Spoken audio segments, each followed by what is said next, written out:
Well, hello, folks out there in YouTube land. Got a big show lined up for you. Let's get right on into it. All right, folks, we got transfer portal chaos, and there are a lot of teams that are going to be in need in 2024, and we're going to go through what all is available right now. There's several quarterbacks that have already entered the portal. We'll talk all about that. Now, this is the time of year where it really starts getting a little bit chaotic. You don't know which quarterbacks are going to enter, which aren't. Several already have, and they're trying to figure out the order of merit at their various schools and whether or not they're going to be on the bench, which is really what it boils down to. Or it could be a player that's like, hey, I need to kind of test the waters out there and see what kind of money I can get, because if you're a quarterback and you're any good at all, you're going to get the Benjamins. You can just count on it. So this should be a fun show. So let's not waste any time. What are we waiting for? Take this! And this is On3 transfer portal information here, and they do a really good job of keeping up with the players. Now, there's one player you're going to notice is not in here yet that I put on the thumbnail, and that's KJ Jefferson. But the reports are out there big time that he's going to enter the portal. And we'll start out, actually, this is Will Howard of Kansas State, and he's got the highest dollar amount NIL at over $500,000, and he's probably considered the top-rated quarterback available. A little bit surprised that he's entered the portal. He may just be trying to get some money.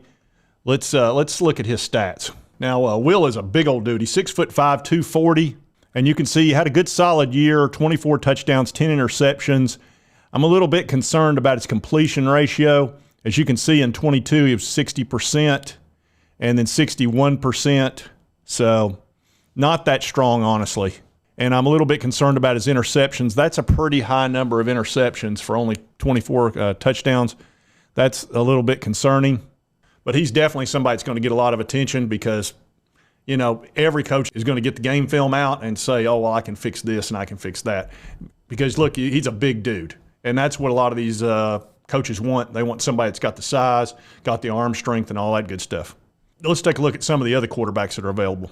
Second dude up is Tyler Van Dyke out of Miami. And this guy's been controversial. You know, sometimes he plays really well and sometimes he plays like crap. He's capable of tremendous play. He's sitting at a 4-star of 91. He's the second highest quarterback in the transfer portal. Now, I've thought about him as a possible backup at Tennessee, but I doubt he'd want that. I'm sure he's looking for a starting position.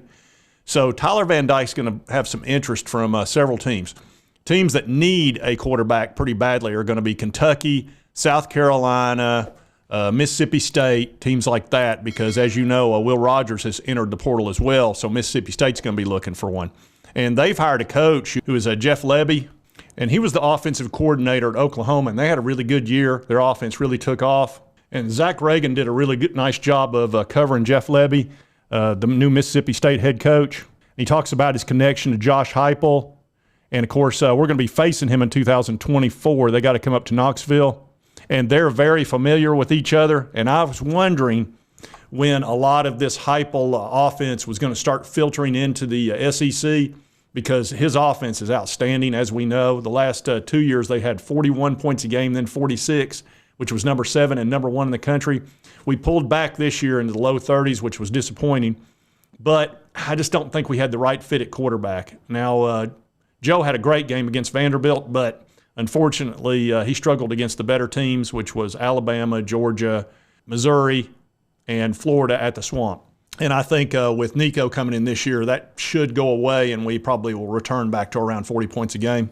But Lebby is a hot coach as far as Mississippi State's concerned. I think that's a good hire for them. He was Heupel's quarterback coach at UCF. Then he became the offensive coordinator, and then he actually worked with Lane Kiffin. And I don't think Kiffin was glad when he left. I think he was irritated that Oklahoma maybe outbid for him. And Lebby really likes Coach Hype. He said he's been a dear friend of mine, a lot of respect for him, etc. But obviously Mississippi State's going to be looking for a quarterback. Like I say, Will Rogers entering. I'm surprised Lebby's not reached out to him to try to keep him, but maybe he's wanting more of a dual threat guy, although Will can run. So, you know, he may end up staying there. He may not. He may be just kind of finished with it. And with the passing of Mike Leach, I think that obviously played a role in this because Will Rogers' numbers really dropped, and we'll look at that here in a minute.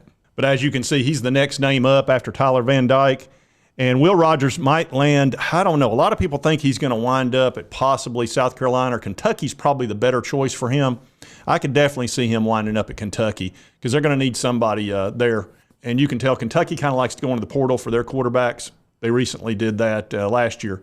So That's probably where he'll wind up, but you never know. But let's take a look at Will Rogers' numbers. They really dropped. And, of course, he was hurt this year and missed several games. But 1,600 yards, QB rating was not good, 95th in the country, I guess. And as you can see, he dropped from 73%, 69 first year, 68, then 59 without the air raid offense. And everything dropped significantly. Granted, he missed several games, but just all his numbers were not nearly as good. And seeing that 10% drop in completion ratios, that's huge.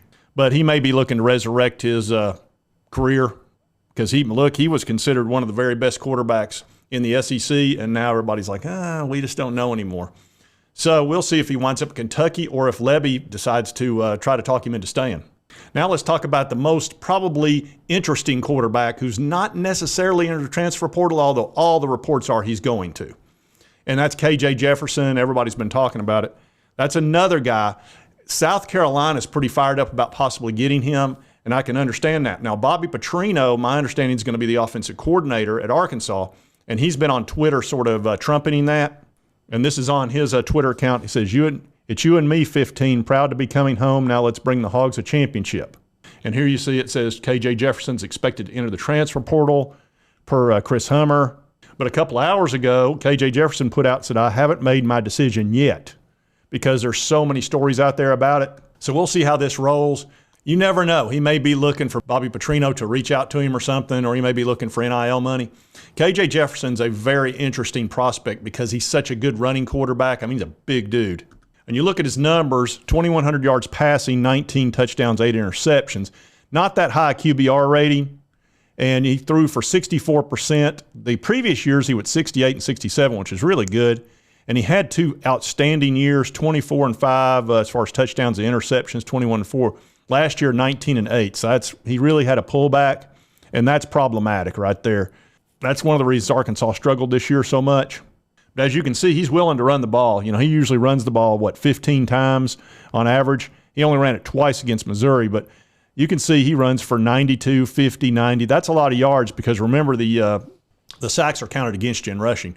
So he likes to run. He ran all over Florida. I mean, and that was brutal. In that overtime, he punished them. Quit hitting yourself! Quit hitting yourself! Quit hitting yourself! Oh, water tastes good, yes! He was knocking those safeties down like they were bowling pins. So it's going to be incredibly interesting to see where these players wind up. Obviously, the teams in need, South Carolina, Kentucky, and Mississippi State. Those are your 3 in the SEC that need quarterbacks real bad.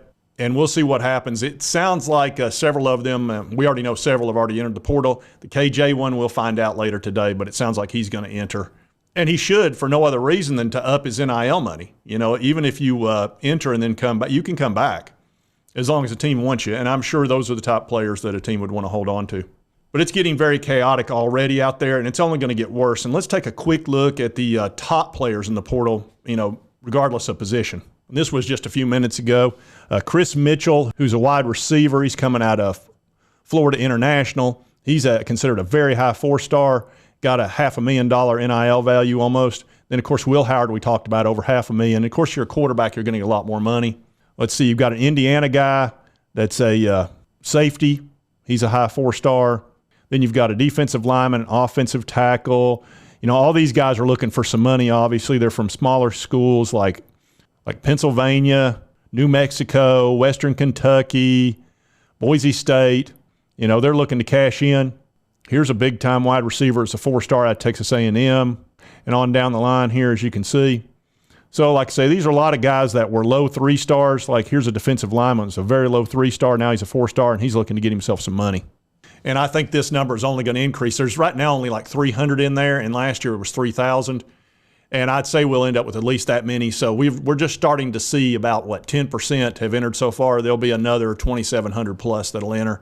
And we'll see how this rolls. But it's going to be very interesting. As a Vols fan, I want to see if we're going to pick up a backup quarterback or somebody to compete directly with Nico. Now, I think it's pretty clear that Nico is going to be the starting quarterback next year, and I hope we get to see him in the bowl game. I'd like to see him start, depending on what Joe Milton does. You know, if Joe decides to get ready for the combine and end his career with the best game he's ever had, where he threw for almost 400 yards and had 6 touchdowns.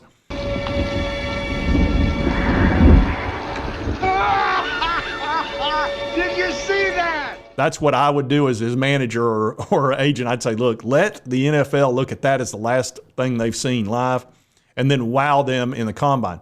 But he may want to play because, look, he loved his last bowl game appearance, which was against Clemson, which really helped him a bunch going into this year. So he may very well play. If he does, we probably won't see Nico because we're going to be playing, I think, North Carolina in the Gator Bowl, which should be a tight game because they got Drake May. Now, Drake may not play. You never know about that, but he probably will. And he's very good, and North Carolina's a good, solid team. So that should be a good game. Not dissimilar to the Clemson game of last year. Oh, who won that fight anyway? But we'll see how it plays out. But I just wanted to cover the transfer portal chaos, and it's only going to get more chaotic over the coming days as these players decide what they're going to do. And we're going to try our best to keep up with it. It's going to get wild. And if you like this content, be sure to hit that like button. Let's continue to cover my Vols, of course, the SEC. I've been covering that Michigan story, and I've been keeping my eye on that. I'm sure we're going to hear a lot more about it. And Ohio State wasn't talking about getting rid of Ryan Day, which is crazy talk. They'll calm down. And next year, here's the thing for all you Ohio State fans out there. Look, there's going to be 12 teams make the playoff. You're never going to be out of the playoff unless you just have a disaster, and getting rid of Ryan Day could lead to that. I would just leave that alone. And you're going to be in the playoff next year, even if you lose to Michigan, which you probably won't. You're going to be playing at Columbus. But I would just calm down because as long as you're in the playoffs, you're fine. You can still win it all. And sometimes it's better to be sort of the underdog. Or, like I said, you beat Michigan, you'll be in the top 4 and you'll get a bye. And at this time, I do want to thank today's sponsor, which is Eco Heating and Air. They have 3 locations, one in North City, which is right next to Knoxville. They service that entire area. Jamestown, Tennessee, and Dunlap, Tennessee. Now, these folks are big-time Vols fans, and they had been watching this channel, and they reached out to me, wanted to see about sponsoring, and we discussed it and worked it out, and worked out really well.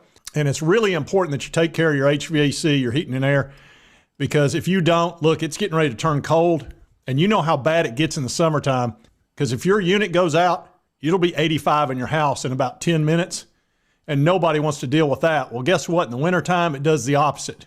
It's getting ready to be under 30 degrees every night, so you'd better have your HVAC ready, that's for sure. The last thing you want is your unit to go out, and then it's 10 or 15 degrees at night. So Eco, which is known for their really fast service, they have a maintenance special right now that includes 2 visits, a 21-point inspection, and a special UV cleaner that they'll add to your unit, the type they use in hospitals, and you'll get that for free as part of their maintenance agreement. So be sure to check out Eco Heating and Air. They have great ratings, whether you check out Google or Yelp or wherever, and they take really good care of their customers. I can tell you right now, several years ago, I didn't take care of my HVAC, had to replace the whole unit, and that was $8,000. And that was back then. What do you think it would cost now? So be sure you take care of your HVAC. Don't be like me and don't be like Aunt B. Why didn't you call the man? I should have called the man like you said. That's right. Call the man. And if you've not subscribed, it's right here on your right, my left. Just hit that little button. I would appreciate it. Come on. Come on. Oh, okay. Oh, okay, sure. And right over here is most recent video YouTube thinks you'll enjoy based on your viewing history. And we'll see you next time on Sports Talk Jay.